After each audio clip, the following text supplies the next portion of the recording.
საქართველოს ყველა მოქალაქეს ექნება არჩევნებში ხმის მიცემის სრული უფლება და შესაძლებლობა.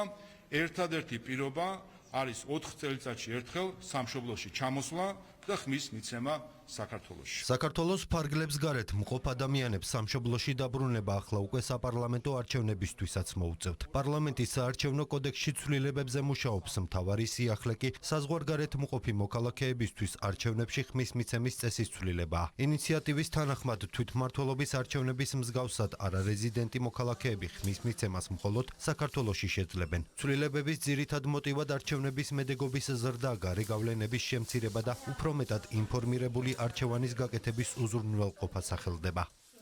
2024 წლის საპარლამენტო არჩევნებაც კარგად აჩვენა, რამდენად ღია და უხეში შეიძლება იყოს ამორჩეველზე საინფორმაციო და პოლიტიკური ზეწოლა უცხოეთიდან.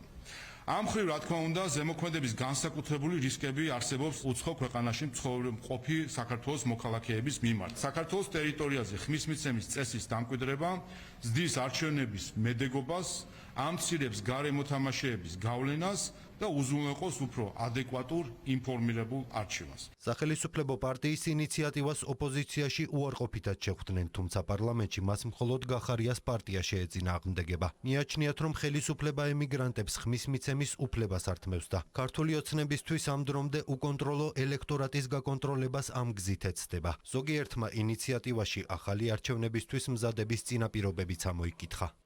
ეს აჩენს ეჭვებს, რომ ივანიშვილი ემზადება ახალი საპარლამენტო არჩევნებისთვის იმ პირობებში, რომ მან გააუარესა სამართლებრივი მოცემულობა, უკავშირდება რეჟიმის შიშს და იმას, რომ ემიგრაციაში მათ კატასტროფულად წააგეს არჩევნები. ოცნება ცდილობს საქართველოს იზოლირებას. უკვე არა მხოლოდ საერთაშორისო თანამეგობრობისგან, არამედ ცდილობს საქართველოს იზოლირებას საკუთარი მოქალაქეებისგანაც.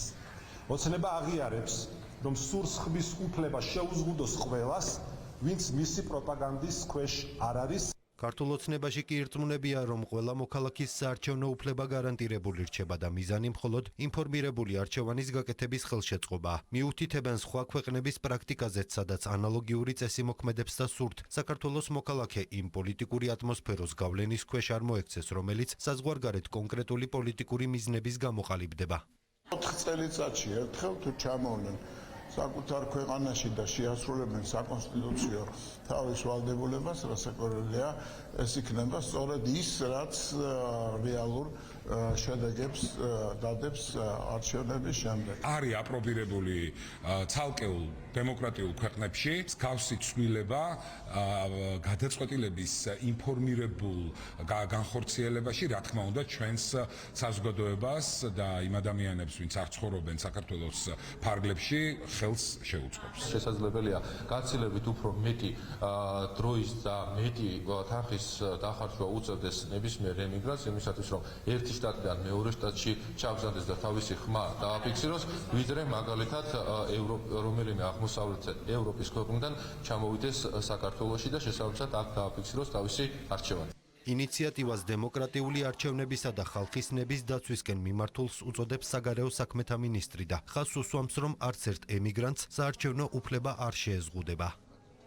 როდესაც ჩვენ ვსაუბრობთ უცხო გავლენებზე, როდესაც ჩვენ ვსაუბრობთ გააზრებულ გადაწყვეტილებაზე, რა თქმა უნდა, რთულია ამ დიდ დეზინფორმაციულ კამპანიებში სრულად იყავდეს შენი მოქალაქეები საზღვარგარეთაც ინფორმირებული. საარჩევნო კოდექსში ცვლილებების პაკეტი პარლამენტში უკვე ინიცირებულია. ახალი საარჩევნო წესების შემოღება წლის ბოლომდე იგეგმება. განხილვებში ჩართვისთვის მზადაა ცესკოც. საარჩევნო ადმინისტრაცია დეპუტატებს გამოცდილების გაზიარებას სთავაზობს.